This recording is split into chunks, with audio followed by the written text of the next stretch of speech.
Movie की शुरुआत एक जेन नामी लड़की से होती है जो एक क्लिफ पर खड़ी है। अब कुछ दिनों बाद हम एक दूसरी लड़की जिसका नाम ओलिविया है उसे देखते हैं। वो जेन की बेस्ट फ्रेंड थी और जेन के खुदकुशी करने के बाद वो बिल्कुल अकेली हो गई है। अपने इस अकेलेपन को दूर करने के लिए उसने हर काम अपना स्केड्यूल और टाइम के मुताबिक करना शुरू कर दिया था ताकि उसका माइंड ऑक्यूपाइड रहे। वो स्कूल की डिबेटिंग सोसाइटी की प्रेसिडेंट है और हर बार की तरह इस बार भी वो इंटर स्कूल कॉम्पिटिशन में फर्स्ट पोजीशन लेकर आई है। ये देखते हुए मिस्टर रिचर्डसन जो डिबेटिंग सोसाइटी के पेट्रन इंचार्ज हैं, ओलिविया को किमिल नामी लड़की से मिलवाते हैं जिसका कुछ दिनों पहले इस स्कूल में ट्रांसफर हुआ है। और वो ओलिविया को बताते हैं कि किमिल नेशनल लेवल डिबेट्स कर चुकी है और अब वो भी उनकी सोसाइटी को ज्वाइन करेगी। ओलिविया को ये सुनकर बिल्कुल अच्छा नहीं लगता मगर वो फिर भी बहुत अच्छे तरीके से किमिल का वेलकम करती है। इसके साथ साथ ओलिविया ने वेलफेयर सोसाइटी भी ज्वाइन की हुई थी जहाँ वो अपनी क्लास फेलो जोस के साथ मिलकर चैरिटी के लिए पैसे कलेक्ट करती है। ओलिविया और जेन की एक और फ्रेंड थी इजी जिसने जेन के मरने से कुछ हफ्ते पहले उनसे दोस्ती तोड़ ली थी। अब ओलिविया को इजी की कमी भी महसूस हो रही थी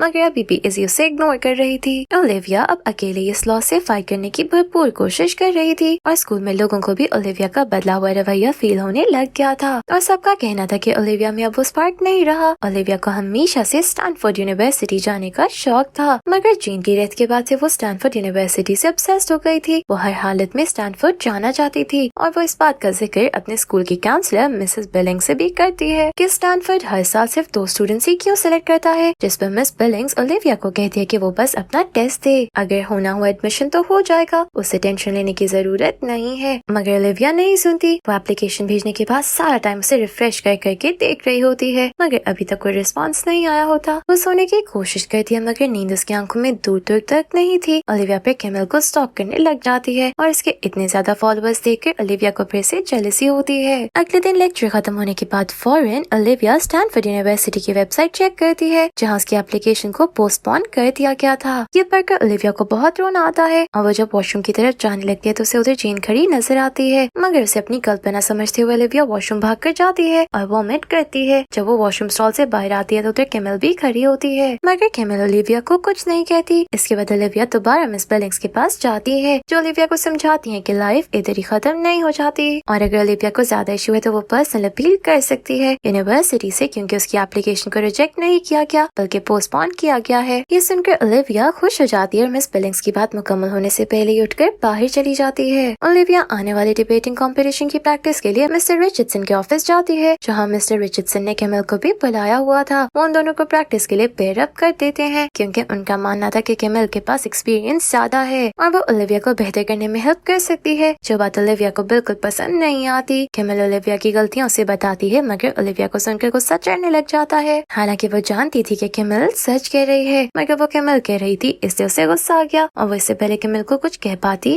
ओलिविया बेहोश होकर गिर जाती है। जब उसे होश आता है तो वो दोबारा से जेन को देखती है मगर इतनी देर में मिस्टर रिचर्डसन उससे बात करते हैं। मिस्टर रिचर्डसन ओलिविया को नेक्स्ट कॉम्पिटिशन में पार्ट लेने से मना करते हैं क्योंकि उसकी तबीयत ठीक नहीं थी, जो ओलिविया मान जाती है। ओलिविया जब बाहर जाती है तो वो किमिल का इस कॉम्पिटिशन में पार्ट लेने वाली बात सुन लेती है जिससे उसे बहुत गुस्सा आता है। वो जानती है कि किमिल नेशनल लेवल चैंपियन रह चुकी है मगर उसने हर दफा स्कूल को डिबेटिंग कॉम्पिटिशन में जितवाया है। वो गुस्से में अपनी गाड़ी में बैठकर चीखती है, जो सुनते हुए इजी उसके पास आती है और उसे घर ड्रॉप करने की ऑप्शन देती है। इजी जब ओलिविया को उसके घर छोड़ती है तो वो ओलिविया से जेन का जिक्र करती है, जिस सुनकर ओलिविया रोते हुए इजी को गले लगा लेती है और दोनों दोस्तें रोते हुए अपने दिल का बोझ हल्का करती हैं। घर में भी ओलिविया का दिल किसी चीज में नहीं लग रहा होता और उसकी एक वजह किमिल का आना था। वो पहले ही जेन के गम से बाहर नहीं निकली थी कि उसकी स्टैनफोर्ड यूनिवर्सिटी की एप्लीकेशन भी पोस्टपोन हो गई और अब किमिल उसकी जगह लेने के लिए आ गई है। अगले दिन स्कूल में ओलिविया किमिल को अपनी दोस्त से बातें करता सुन लेती है कि कैसे मिस्टर रिचर्डसन अब उसको डिबेटिंग सोसाइटी का प्रेसिडेंट बनाकर कंपटीशन में लेकर जाएंगे, जो सुनकर ओलिविया को बहुत गुस्सा आता है। ओलिविया अपने लॉकर के बाहर खड़े गुस्से से अपनी बुक्स रख रही होती है जब उसे दोबारा शीशे में जेन दिखती है। जब वो पीछे मुड़कर देखने लगती है तो वहाँ इजी होती है। इजी दोबारा से ओलिविया को घर छोड़ने की ऑफर करती है जिस पर ओलिविया कहती है कि वो ठीक है, इससे घर चली जाएगी मगर इजी को शाम में कॉफी के लिए इनवाइट करती है। कॉफी पर ओलिविया इजी को किमिल के बारे में बताती है, जिस सुनकर इजी उसकी हौसला अफजाई करते हुए किमिल को स्टॉक करने का कहती है। उन्हें पता चलता है कि किमिल को अपने टीचर पर झूठा हरासमेंट का इल्जाम लगाने की वजह से स्कूल से ट्रांसफर किया गया था। वो दोनों कोर्ट ऑर्डर की पिक्चर निकालती हैं और जेन के अकाउंट से किमिल को भेजती हैं। इसके बाद वो इसकी कॉपी स्कूल एडमिनिस्ट्रेटर को भी भेज देती हैं, जिस पे किमिल को प्रिंसिपल ऑफिस बुलाया जाता है। ओलिविया और इजी दोबारा से किमिल को तंग करने के लिए उसका सोशल मीडिया अकाउंट खोलती हैं जो डीएक्टिवेट हो चुका था। ओलिविया को मिस्टर रिचर्डसन से पता चला कि कैमल को स्कूल से भी निकाल दिया गया है, जो सुनकर ओलिविया बहुत खुश हो जाती है। ओलिविया अब खुशी खुशी स्कूल जाती है, जहाँ उसके टेस्ट के रिजल्ट्स मिलते हैं। उसकी टीचर मिसेस वेस्ट उसे टेस्ट में बैड परफॉर्मेंस पर डांटती है, जिससे सुनकर ओलिविया को गुस्सा आता है। ओलिविया उनको मजा सिखाने के लिए इसी के साथ मिलकर मिसेस वेस्ट के अकाउंट से उनकी कुछ पिक्चर्स उनके असाइनमेंट में डाल देती है, जिससे पूरी क्लास हंसती है। मिसेस वेस्ट जब स्टूडेंट को ढूंढने के लिए सबके लैपटॉप चेक करने लगती हैं, तो ओलिविया ये सब रिकॉर्ड करके जेन के अकाउंट से वीडियो अपलोड कर देती है, जिस वजह से मिसेस वेस्ट को स्कूल से फायर कर दिया जाता है। दोनों दोस्तें ये सब करके बहुत खुश होती हैं। इसके बाद इजी ओलिविया से माफी मांगती है कि उसने दोस्ती तोड़कर गलत किया, जो सुनकर ओलिविया उसे माफ कर देती है और वो दोनों फिर से फ्रेंड्स बन जाती हैं। अगले दिन ओलिविया इसी को स्टैनफोर्ड यूनिवर्सिटी का फ्लैग लगाते देखती हैं। ये इनके स्कूल का ट्रेडिशन था कि जिस स्टूडेंट का जिस यूनिवर्सिटी में एडमिशन होता है वो उस यूनिवर्सिटी का फ्लैग लगाता है। ओलिविया ये देख के बहुत उदास हो जाती है, जिस पे इजी उससे माफी मांगती है कि वो जानती है कि ओलिविया हमेशा से स्टैनफोर्ड जाना चाहती थी, जिस पे ओलिविया कहती है कि सब में उसकी कोई गलती नहीं। इजी के जाने के बाद ओलिविया जेन को स्टैनफोर्ड का फ्लैग नीचे गिराते देखती है, जो देख के ओलिविया भाग कर फ्लैग वापस लगा देती है। वो दोनों अब मिलकर स्कूल में हर किसी की वीडियोस जेन के अकाउंट से अपलोड करने लग जाती हैं, जिससे जेन के फॉलोअर्स बढ़ गए थे। वो दोनों इनफैक्ट अब कुछ स्टूडेंट्स को बुली भी करने लग गई थी। एक दफा वो जेन के अकाउंट पर पोस्ट देखते हैं जो उन्होंने अपलोड नहीं की थी, मगर उस चीज को वो दोनों इग्नोर कर देती हैं। इजी ओलिविया को पार्टी का बताती है जो एक स्टूडेंट ने रखी है, जहाँ वो दोनों इजी के एक्स बॉयफ्रेंड को जो उसके साथ फ्लर्ट करता देखती हैं, जो इजी को बिल्कुल अच्छा नहीं लगता। और वो ओलिविया को कहती है कि जोस एक ड्रग एडिक्ट है और वो हर टेकन शख्स के साथ फ्लर्ट करती है और उनके ब्रेकअप की वजह भी वही है। वो दोनों जोस को सबक सिखाने के लिए उसकी ड्रिंक्स में ड्रग्स मिलाती हैं और उसे वो ड्रिंक देती हैं, जिसको पीने के बाद जोस नशे की हालत में जाकर वहाँ मौजूद सभी लड़कों के साथ डांस करते हुए अपना मजाक बनवाती है। ये देख के इजी और ओलिविया बहुत खुश हो जाते हैं और इजी ओलिविया को कहती है कि उसने आज से पहले कभी इतना एंजॉय नहीं किया था, कि तभी वहाँ शोर मच जाता है। जब वो दोनों देखने जाती हैं तो उन्हें मालूम पड़ता है कि ड्रग्स की ओवरडोज की वजह से जोस बेहोश हो गई है, जिससे ओलिविया और इजी परेशान हो जाती हैं। तभी ओलिविया को जेन जोस की वीडियो बनाते नजर आती है। ओलिविया रात इजी के घर गुजारती है। सुबह उठने पर फोन पर नोटिफिकेशन देकर दोनों परेशान रह जाती हैं, क्योंकि वो जोस की वीडियो थी। वो दोनों हैरान रह जाते हैं कि उन्होंने ये वीडियो नहीं अपलोड की, बल्कि उन्होंने तो कोई वीडियो बनाई ही नहीं। परेशानी के आलम में इजी कहती है कि उन्हें अब जेन का अकाउंट डीएक्टिवेट कर देना चाहिए, क्योंकि उन्होंने बस कैमल को इसे सबक सिखाना था जो वो कर चुके हैं। और वो दोनों जेन का अकाउंट डीएक्टिवेट कर देती हैं। ओलिविया सुबह घर वापस आती है तो उसके पेरेंट्स उससे सवाल करते हैं कि वो रात बाहर कहाँ थी, मगर ओलिविया उन्हें बिना बताए अपने रूम में वापस जाकर सो जाती है। जब उसकी आंख खुलती है तो वो जेन को अपना कंप्यूटर यूज करता देखती है, मगर उसे अपनी कल्पना समझते हुए फिर से उसे इग्नोर कर देती है। अगले दिन स्कूल में वो दोनों दोबारा से जेन का रीएक्टिवेटेड अकाउंट देखती हैं और वो उसे बार बार डिलीट करने की कोशिश करती हैं, मगर वो अकाउंट फिर से एक्टिवेट हो जाता है, जिस पर इजी उसे ये सब इग्नोर करने का कहती है कि शायद सिस्टम में कोई ग्लिच है। पार्टी पर मौजूद तमाम स्टूडेंट्स को प्रिंसिपल ऑफिस बुलाया जाता है, जहाँ वो जोस की वीडियो के बारे में बता सके। उधर उन्हें मालूम पड़ता है कि जो ड्रिंक्स उन्होंने जोस को दी थी उनमें कोई ड्रग्स नहीं थे, बल्कि जो हुआ है वो खुद जोस ने अपने साथ किया था। प्रिंसिपल ओलिविया को बुलाती हैं और उससे वीडियो के बारे में पूछती हैं, क्योंकि वो जेन के अकाउंट से अपलोड हुई थी, जिस पर ओलिविया कहती है कि उसे कुछ मालूम नहीं, क्योंकि उसने जेन के मरने के बाद जेन के अकाउंट को नहीं देखा। प्रिंसिपल ये सुनकर साइबर क्राइम वालों को फोन करती हैं और IP एड्रेस ट्रेस करने की बात करती हैं। ये सुनकर ओलिविया परेशान हो जाती है। वो प्रिंसिपल के पीछे जेन को अपने मुंह पर उंगली रखा देखती है, जैसे वो उसे सच बताने से मना कर रही हो। ओलिविया वहाँ से बाहर आती है तो उसे हर जगह जेन बैठी नजर आती है और उधर ही बेहोश होकर गिर जाती है। होश में आने पर ओलिविया इजी से IP एड्रेस की बात शेयर करती है, जिस पर इजी कहती है कि उन्हें सब सच बता देना चाहिए, मगर ओलिविया नहीं मानती, क्योंकि इससे उसका स्टैनफोर्ड यूनिवर्सिटी में एडमिशन लेने के चांसेस और भी कम हो जाएंगे। वो घर आकर अपने पेरेंट्स का फोन देखती है, जिससे उसे मालूम पड़ता है कि वो लोग VPN यूज करते हैं, तो IP एड्रेस ट्रेस करना मुश्किल होगा, जिससे ओलिविया को सुकून का सांस आता है। वो कैफे जाती है जहाँ उसकी मुलाकात कैमल से हो जाती है। कैमल उसे सच बताती है कि उसके टीचर ने उसे वाकई में हरासमेंट किया था, मगर प्रिंसिपल ने स्कूल का नाम बदनाम न हो तो ये झूठा आर्टिकल बना दिया, जो सुनकर ओलिविया को बहुत गिल्ट होता है और वो वॉशरूम में जाती है, जहाँ उसे शीशे में जेन दिखाई देती है। वो गुस्से में उस शीशे को तोड़ देती है। अगले दिन जोस ओलिविया को अपना स्टैनफोर्ड यूनिवर्सिटी में एडमिशन होने का बताती है, जो सुनकर ओलिविया को बहुत जेलसी होती है और वो प्रिंसिपल को जेन के अकाउंट से इजी के बारे में पोस्ट करने लगती है कि ये सब इजी ने किया है, मगर वो ऐसा नहीं कर पाती। इजी जब ओलिविया से जेन के अकाउंट की बात करने के लिए आती है तो उसे फील होता है कि जैसे ओलिविया उसके खिलाफ कोई प्लानिंग कर रही है। वो ओलिविया को फोन करके बताती है कि वो प्रिंसिपल को सब बता देगी कि ये सारा ओलिविया ने किया है। ये सुनकर ओलिविया फौरन से इजी के घर जाती है और उसे माफी मांगती है, मगर इजी उसकी कोई बात नहीं सुनती और प्रिंसिपल को फोन करने लग जाती है और ओलिविया फोन को छीनते हुए इजी के साथ दोनों पूल में गिर जाती है। ओलिविया इजी को ऊपर नहीं आने देती, जिस वजह से इजी की मौत हो जाती है और ओलिविया उसके पॉकेट्स में ब्रिक्स रखकर उसे सुसाइड बना देती है। वो फिर इजी के अकाउंट से पोस्ट करती है कि जिनका अकाउंट यूज करते हुए उसने ये सब किया है और वो अब गिल्ट में सुसाइड कर रही है। इसी जिक की डेथ की न्यूज हर जगह फैल जाती है और पुलिस ओलिविया से भी पूछताछ करने आते हैं, मगर ओलिविया की बताई हुई झूठी कहानी पर यकीन करके वहाँ से चले जाते हैं। कुछ दिनों बाद ओलिविया का डिबेटिंग कंपटीशन होता है जिसमें उसकी फर्स्ट पोजीशन आती है और उसे स्टैनफोर्ड में भी एडमिशन मिल जाता है, जहाँ वो अपना मेजर मेंटल हेल्थ रखती है और सबको बताती है कि उसने ये सब्जेक्ट अपनी फ्रेंड्स की खातिर रखा है। मूवी के लास्ट सीन में हम ओलिविया को एक डिबेट करता देखते हैं, जहाँ ऑडियंस में जेन बैठे ओलिविया की तरफ मुस्कुराकर देख रही होती है, जैसे वो ओलिविया के लिए बहुत खुश है और यहाँ से मूवी एंड हो जाती है। Thank you for watching.